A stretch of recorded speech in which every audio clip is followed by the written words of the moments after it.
All right. First of all, I thought it was a very competitive basketball game. Having played them there, and then they come back, like a true round robin. You play a team twice. I thought our guys were really focused, and I give them credit for the way they started the game, the way they started the second half. I thought they did some really good things. They're a difficult team to play against with their activity, the way they guard, with their experience on the floor. And so I give my guys a lot of credit for, continuing to compete and finding ways to be successful on the court. And I thought it was a great team effort. I thought our guys did a really good job. I know we know DJ scored 36 on senior night, which is a special night, a night that none of us will ever forget. But I thought a lot of guys as teammates made a lot of plays throughout the game to help us. And that's what you need to win in this conference. You need guys stepping up and making plays, and you need your experienced guys like DJ leading the way, like him and Keyshawn. Just on that note, what can you say about DJ having that sort of night in his final home game here? Just kind of a dream performance. No, absolutely. I thought it was one of those nights. Like I said, it was a magical night. I thought the way he carried himself, from yesterday's practice, the last practice before senior night, to our shoot around today. I thought he had a lot of mixed emotions, and a lot of things going through his head. But I'm very proud of how he stepped up and he led his team today. He was terrific. Coach, talk about your emotions seeing his performance, setting a career high in his final home game here at UCF. You know what? Definitely. I was emotional because I'd seen what he's gone through the whole 4 years he's been here. His commitment to our program, his commitment to UCF. Nowadays, young man stayed the entire time, and just really proud that he ended on such a really good note. A win on senior night that's, like I said, will be remembered for a long time. I think he and Jermaine Taylor maybe have that record on senior night with 36 points. That's a special evening, and to 36 and to win, that's something, like I said, you remember for the rest of your life.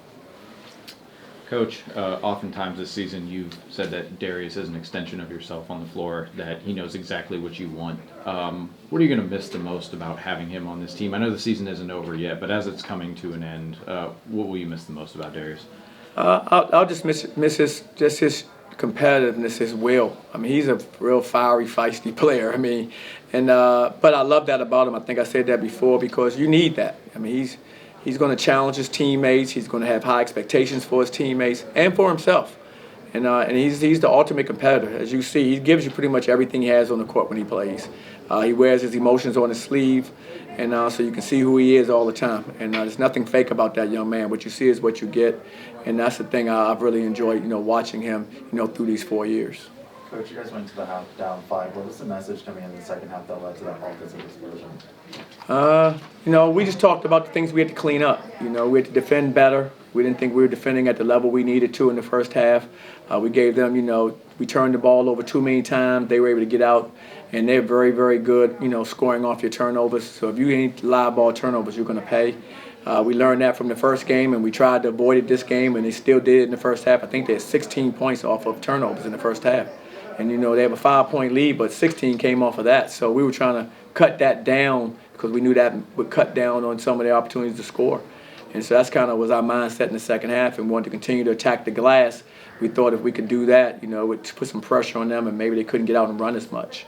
Piggybacking off that, Coach, how do you how do you respond to, how do you make up for losing the turnover battle like that? Like, how do you overcome that in order to get pull out a win, even though losing the points? I think we overcame it by what we did rebounding. I think we had 15 offensive rebounds, which was good for us.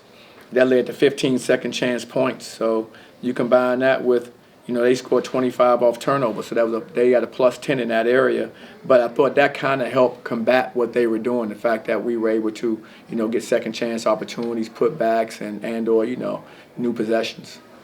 Coach, you've talked about guys needing to step up. Niels almost has a double-double tonight, 9 points, 8 rebounds, leads you in plus-minus. What did you see out of him tonight? I thought he was terrific. He's getting more and more comfortable. And, Niels was a good basketball player. I think he showed it again tonight. He made a lot of really good plays for us. He's a versatile guard. He's like a combo guard. He can play the 1. He can play some 2. He got good size, so he can make plays, like you said, by rebounding the basketball. And I was just happy to see him out there just competing and making plays to help his team. Coach, how's it going, man? So, obviously, Darius, having a phenomenal night, man. How do you as a team, as a leader for the young guys coming in for next year, moving forward? I think he's been really good. I think he's given them great advice, about our culture, and understanding what it takes to be successful, and just how fast your career goes by. He spoke to the team, today after we finished playing, and one of the last things he said was just how fast it goes by. He can remember coming in and moving into the dorm to now his career is over here. That was his last home game. So, I think those guys who heard him, and they're going to take that to heart and understand how they have to take advantage of each day, because that's how important it is and that's how fast it goes by. You can't waste days. I mean, your college experience flies by, and I think he gave him a piece of good advice when he said that. As you mentioned, the 4-year player here, he's played over 100 games for this program. In this landscape of college sports, do you feel like we're going to see really any of that at some point, or what's it going to take to have a guy be a real program leader the way he's been? Well, I think you're still going to see it some. It's going to be rare. If a father's coaching his son, it'd be awful hard for him to leave. but also it'll be a few guys that are just unique, uncommon players that will do that. But it's going to be really rare. And so you have to cherish those moments, when that happens. And he's one of those players, and that's why I think those guys should be celebrated for the commitments they've made at one university. It's not as if last year when he averaged over 15, 16 points in the Big 12, he didn't have options to go other places in the age of the portal. He could have done that easily. Just the nature of where our game is. But for him, he was loyal. This is the way he started, of course. His dad and I go all the way back to elementary school. And, and so he, made the right choice. He stayed with us. Hi, Coach. You guys thrived via the 3-ball tonight. In the first half, you weren't really shooting great, but the second half, you guys shot 6 for 12, 50%. Talk us through, what it's like having good shooters like DJ on your team. Well, it's important. In this day and age of basketball, where the 3-ball is so prevalent, you need guys that can spread the floor and knock down shots. The offense is hard when everyone's collapsing and don't have to worry about you being able to knock down threes. So you want to be able to spread the floor. We have a number of guys that are capable of shooting the basketball, and that helps us generate offense, because for our guys like DJ who can get to the paint, guys like Keyshawn can get to the paint, you need guys that can space it so that they have room to work. And we have some guys that are capable of doing that. Johnny, you guys have one more regular season game left this weekend, and then you guys have a short turnaround heading into the Big 12 tournament.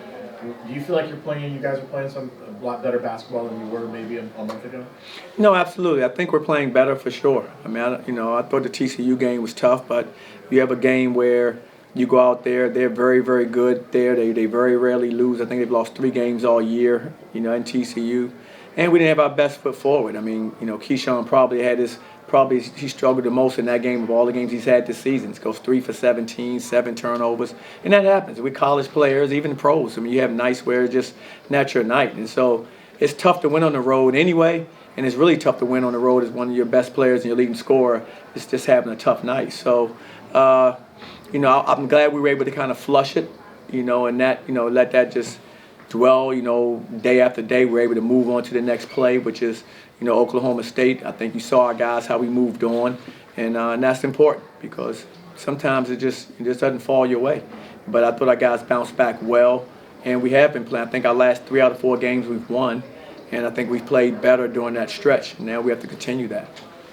Coach, with it being senior night, you have, of course, the senior in Jalen Sellers, who's been out for a while with injury.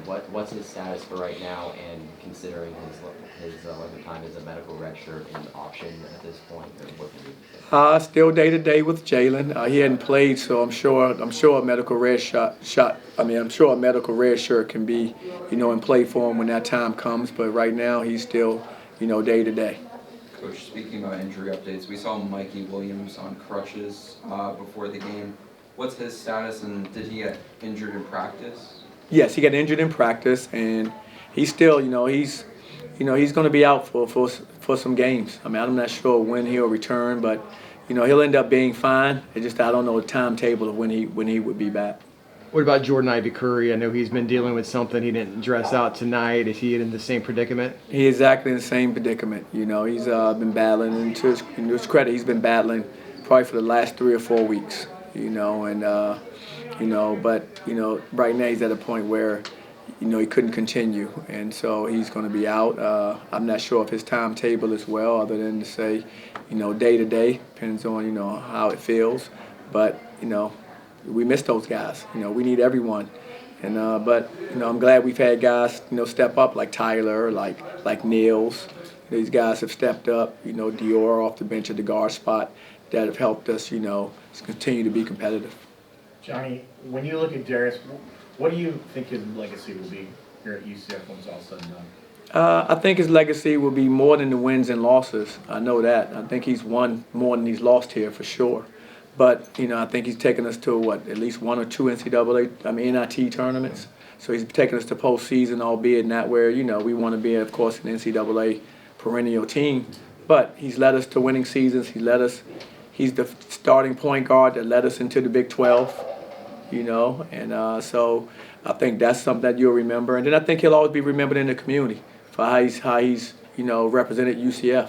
He'll be remembered in our community and on campus for who he's been as a young man. And that's going to be the most important thing for his life at the end of the day, because this thing ends for all of us really quick. But, it's leaving your legacy in other ways. And I think he's done that, with the people, the friendships he's been able to develop, with the people around him in the community that really appreciated, him making sacrifices and commitments to be at different functions and spending time with people.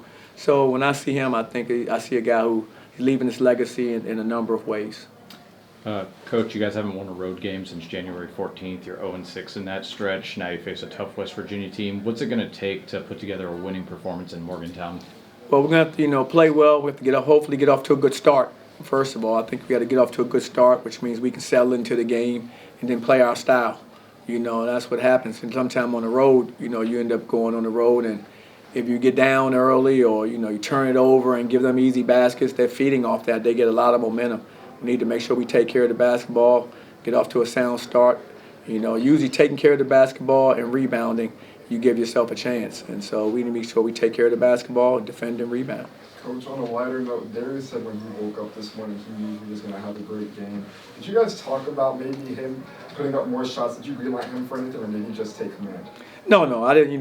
The main thing I want Darius to always be, and I think he's at his best when he's aggressive, when he's attacking.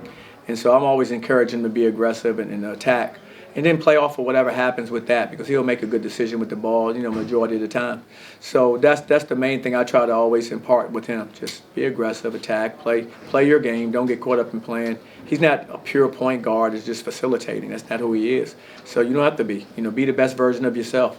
He has good instincts when he does, play that way. And so that's all I encourage him to do. Did you see a performance like this coming from him tonight?